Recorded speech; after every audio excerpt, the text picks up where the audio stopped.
किस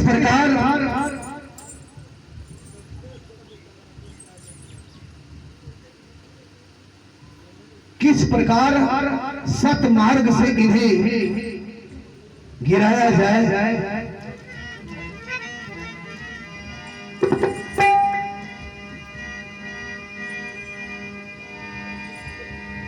इतने में महर्षि विश्वामित्र जी को मन में हुआ कि मैं भी इंद्रासन चलो। मन में इच्छा किए पहुंच गए। जैसे इंद्रासन पहुंचते हैं, देवराज इंद्र ने भव्य स्वागत किया है महर्षि विश्वामित्र जी को। आगे से अगुवानी करते हैं, ऊंचे सिंहासन पर बिठाए। देवराज इंद्र ने कहा, महर्षि। हाँ बोलो देवराज।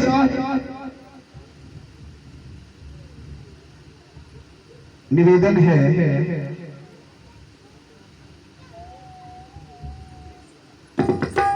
निवेदन है आपसे।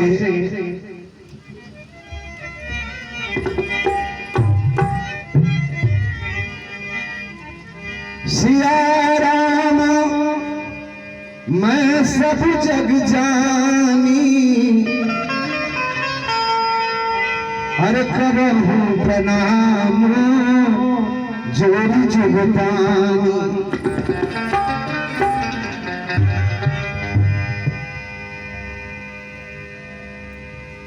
उल्टा नाम जपत जग जाना, वाल्मीकि भय ब्रह्म समाना।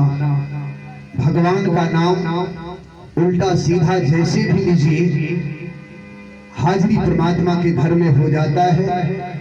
ये संसार में न गाने वालों का कमी है, न बजाने वालों का कमी है, न ज्ञानी न वैज्ञानी। एक से एक संसार में विद्वान हुए, कथावाचक हुए, व्यास हुए। हम तो छोटा बालक हैं। संगीत एक अथाह सागर है, जो जितना डूबा है उतना पाया है। भजन कीर्तन आपके गांव में, घर में जो टूटी फूटी भाषा में मैं सुनाने जा रहा हूं, सुनने का प्रयास करें। क्योंकि जितने देर आप भजन कीर्तन सुनते हैं, यही जीवन जिंदगी आपका सार्थक है। और गलती निकालने में लोग अगर लगे रहते हैं तो एक कहानी सुनाता। क्यों? एक गणिका कहते हैं वेश्या को। उनके पास पराये पुरुष रोजाना 10, 20, 50 जाते हैं। ठीक एक संत उन्हीं के सामने कुटिया बनाकर तपस्या कर रहा था। तो उस वेश्या के घर में, गणिका के घर में जितना पुरुष जाए, एक एक पत्थर का टुकड़ा ले लेकर ये जमा करता था। एक दिन वो पत्थर का टुकड़ा पहाड़ बन गया। एक दिन वो गणिका स्नान करके अपने बालों को संवारने के लिए छत पर निकली, तो रोज देखती थी। एक दिन वो बहुत बड़ा पहाड़ बन गया। तो गणिका पूछती है, बाबा तपस्या तो करते हो, ये तो देखती हूँ, लेकिन ये पत्थर का टुकड़ा क्यों जमा कर रहे हो? कहा, पापनी, ये तेरा पाप है। इतने पुरुष तुम्हारे पास गए हैं और तुम्हें कुछ पता नहीं। उस दिन से उसका चेतना जगी और वो विलुप्त हो गई, तपस्या करने लगी। मरने के बाद गणिका को स्वर्ग और महात्मा को नरक हुआ। संत ने वहां फाइट किया, मुकदमा दायर किया कि मैं तो तपस्या करता था और ये वेश्यागिरी करती थी, आप इन्हें स्वर्ग दे रहे हो और हमें नरक। कहा, तुमने तपस्या किया ही कब था? तुम तो दूसरों की बुराई देखने में जिंदगी बिता दिया। तो भजन और कीर्तन में कोई बुराई नहीं निकाली जाती है। जिनको जैसा भजन कीर्तन आए वैसे सुना रहा है। आप सुनने का प्रयास करें, क्योंकि सुनने सुनाने में दोनों में आनंद है। क्योंकि परमात्मा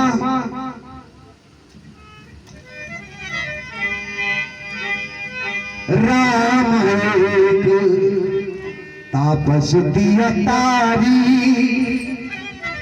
अरे नाम क्रोधी खलक मति निवारी। राम जी तो केवल अपने हाथों से अहिल्या का उद्धार किया और नाम तो उनका ना जाने कितने करोड़ों मधुओं को उद्धार कर दिया।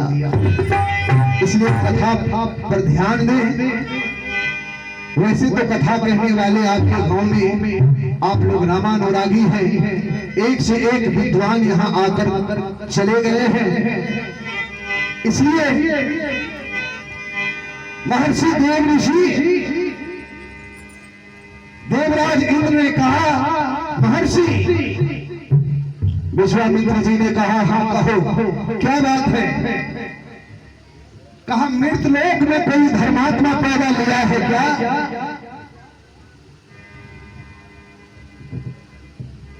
महर्षि विश्वामित्र जी ने कहा, ऐसा भक्त पैदा लिया है कि ना किसी काल में हुआ ना ऐसा होगा। अभी भी मैं उसी मृतलोक से आ रहा हूं। अब देव ऋषि देवराज इंद्र ने कहा, सत्यवादी हरिश्चंद्र और विश्वामित्र जी का दोनों में दंगल हो जाए तो हमारा तो बैठे बैठे काम टल सकता है। एक नुक्सा मार दिया। कहा कि वो सत्यवादी अपने आप को बड़ा धर्मात्मा समझता है। वो हरिश्चंद्र अपने के सामने जो तपस्या वैराग जब जब सबको कम मानता है और अपने को अधिक मानता है। महर्षि विश्वामित्र जी ने कहा कि देवराज जो भी कहो जरा मुंह संभाल कर बात करो हमसे, तुम जानते नहीं मेरा तब का अपमान हो रहा है। कहा अभी देव ऋषि नारद जी ने कहकर गए। कहा तो सुन लो देवराज इंद्र, आज उस हरिश्चंद्र को विश्वामित्र जी से पाला पड़ा है और वहीं से हाथ उठा दिया। अरे हरिश्चंद्र राजा ठहरे, अरे मैं अभी तुम्हें बतला दूंगा। अरे किस सत के मद में धोला है और उस सत को तोड़ गिरा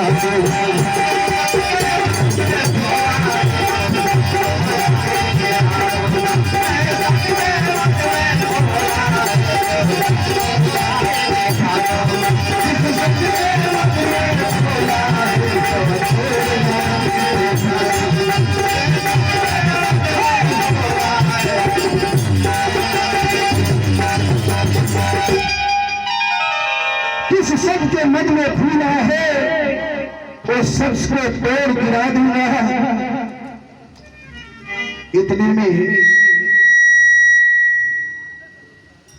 इतने में वशिष्ठ जी को क्या हुआ, बहुत दिन हो गया है इंद्रासन गए हुए, पहुंच गए।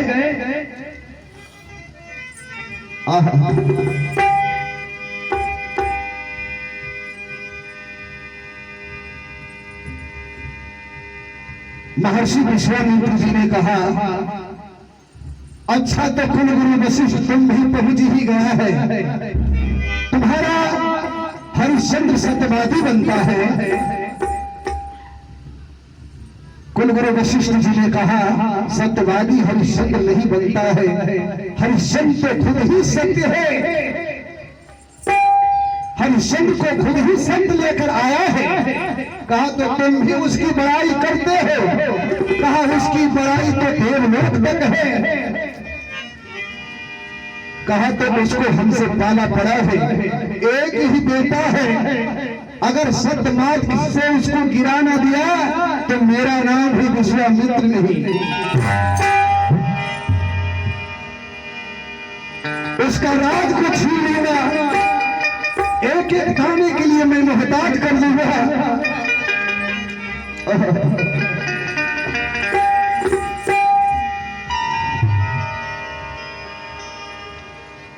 वशिष्ठ जी भी बिगड़ गए।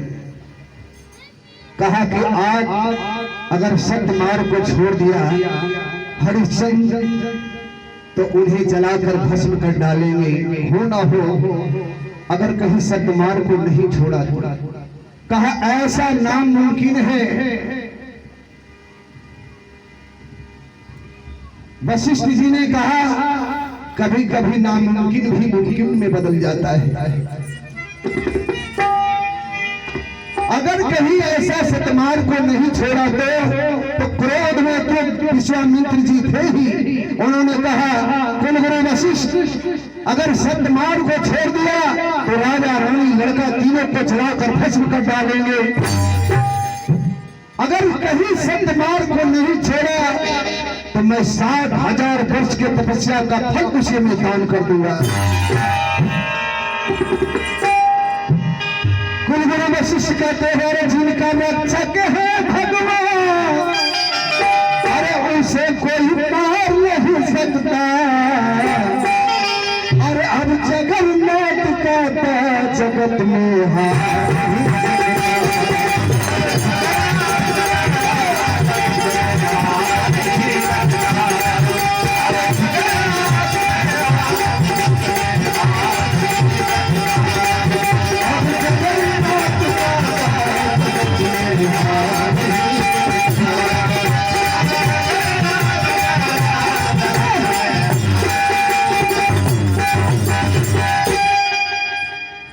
अब जगन्नाथ का दास कभी जगत में हार नहीं सकता।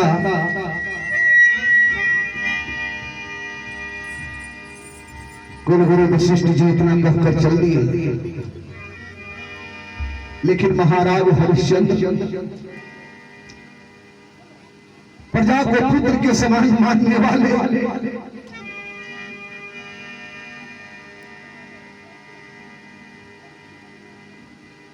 सुबह नित्य क्रिया से निर्मित होकर एक भगवान का घर में मंदिर बनाए हुए हैं। राजा रानी लड़का तीनों जाते हैं, नित्य क्रिया से निर्मित होकर उस मंदिर में जाते हैं, भगवान का भजन करते हैं, सिंहासन ताज उठाते हैं, तलवार में आते हैं, जयकारों से गूंज जाता है दरबार। महाराज हरिश्चंद्र की, राजमाता सभ्या की, राजकुमार बटुआ रोहित की आज नित्य क्रिया से निर्मित होकर भगवान का भजन करते हैं। दरबार से आए फिर सो गए, ऊंचे कोठे पर सोए हुए हैं। विश्वामित्र जी ने कहा जाल बिछाया है, जरा चलकर देखो जाल में फंसता है या नहीं। 7वां कोठा पर महाराज हरिश्चंद्र सोए हुए हैं। एक सुंदर सा छोटा सा पलंग है, उस पर राजकुमार रोहित सोए हुए हैं। राजमाता सभ्या महाराज हरिश्चंद्र के पांव दबाते दबाते उनके चरण पर मस्तक रखकर सो गए। सोई हुई है, पूरा शरीर जमीन में है।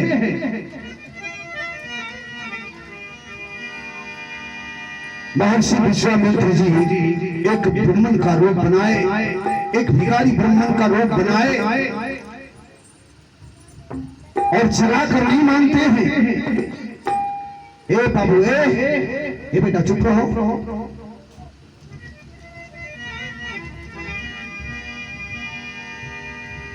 जगाकर मांगते हैं, उठाकर मांगते हैं,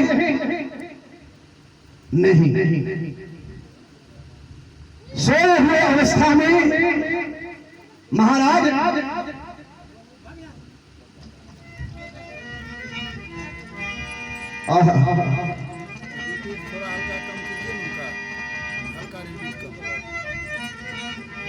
हे राजा हम तुमसे कुछ मांगने आए हैं, मिलेगा? जगा कर मांगे नहीं, मन में रखा है। हे राजा हम तुमसे कुछ मांगने आए हैं, मिलेगा? महाराज हरिश्चंद्र ने दोनों हाथ उठा दिए। महर्षि विश्वामित्र सोचते हैं कि ये तो मेरे तप का मालूम पड़ता है, मैंने जगा कर नहीं मांगा, सिर्फ मन में रखा और ये दोनों हाथ उठा दिया है। दूसरा वार किया। महाराज हरिश्चंद्र ने कहा, मांग लो प्रभु देवता, जो कुछ चाहिए आप मांग लो। कहा हमें राज चाहिए। महाराज हरिश्चंद्र ने कहा, जहां तक कि सूर्य की परिक्रमा है वहां तक तो हमारा ही राज है, जो चाहिए मांग लो। कहा हमें राज चाहिए। महाराज हरिश्चंद्र ने कहा, ले लीजिए ब्रह्मन देवता, ये राज भी ले लीजिए। इतना कहकर चले गए। आज सुबह क्रिया से निर्मित होकर भगवान के मंदिर जाते हैं और यही भजन करते हैं।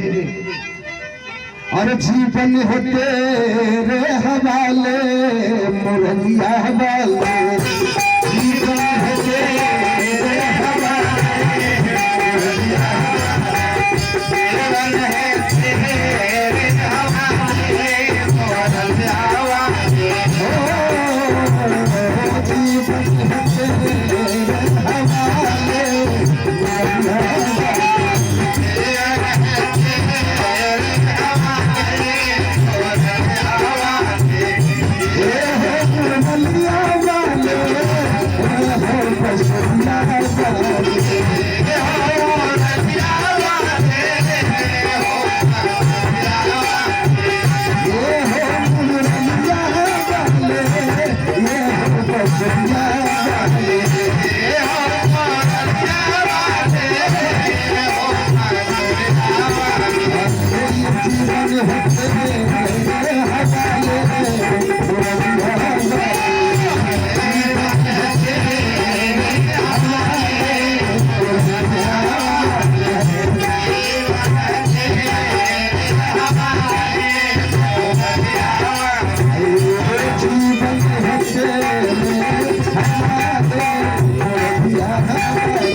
भगवान का भजन करते हैं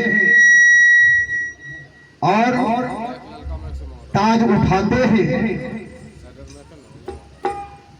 ताज उठाते हैं, दरबार में आते हैं। जयकारों से दरबार गूंज गया है।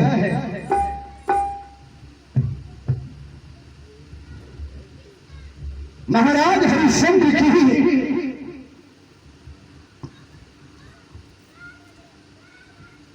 राजमाता सभ्य की,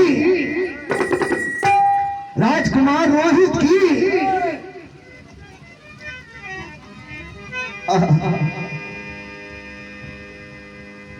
महाराज हरिश्चंद्र सिंहासन को प्रणाम किया, सारी प्रजा को प्रणाम किए। अब ताज पहनकर सिंहासन पर बैठना चाहते हैं कि याद पड़ी रात के सपने। इन बच्चे लोग को जरा सा दो थाप दीजिए, तो ज्यादा जोर से नहीं मारिएगा क्योंकि गार्जियन उनका डंडा लेकर आएंगे।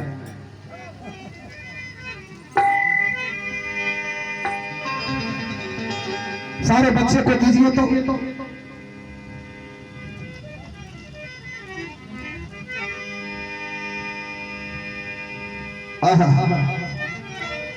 और किसी को कहते हो अपना,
और ये आप है केशव जी, एक बालक की तरफ से 21 रुपये का पुरस्कार आया है, श्रद्धा दान आया है। जिस भाव से दिए परमात्मा चिरंजीवी बनाए रखे, सारे परिवार से आनंद बनाए रखे। बोलिए दान देने वाले बालक की, माता पिता की। अरे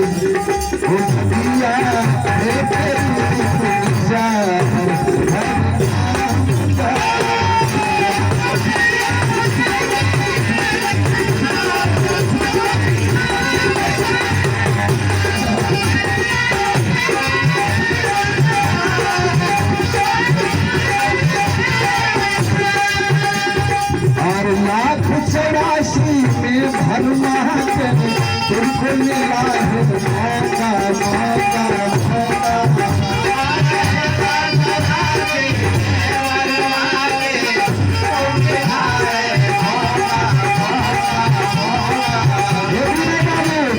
चौरासी में भरमा के तुमको मिला है मौका मौका मौका।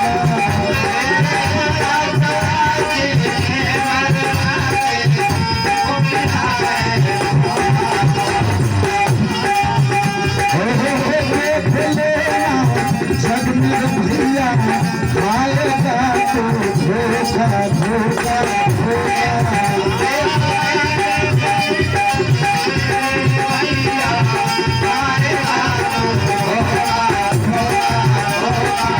अरे सजना हो या है सजना,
हेलो बोल रहा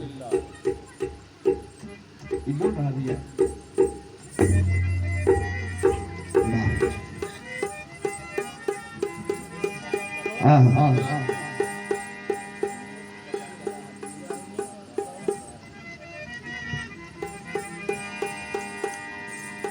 महाराज हरिश्चंद्र भगवान का भजन करके दरबार में जैसे आए, जैसे ताज लगाकर सिंहासन पर बैठना चाहे, रात में जो सपना देखे थे मन में ख्याल हुआ।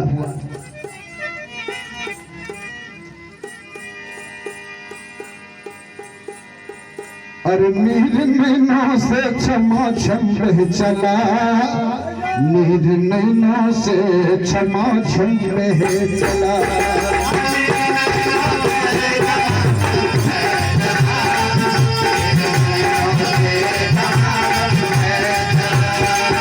नीर नैनों से क्षमा छम बह चला, नीर नैनों से क्षमा छम बह चला।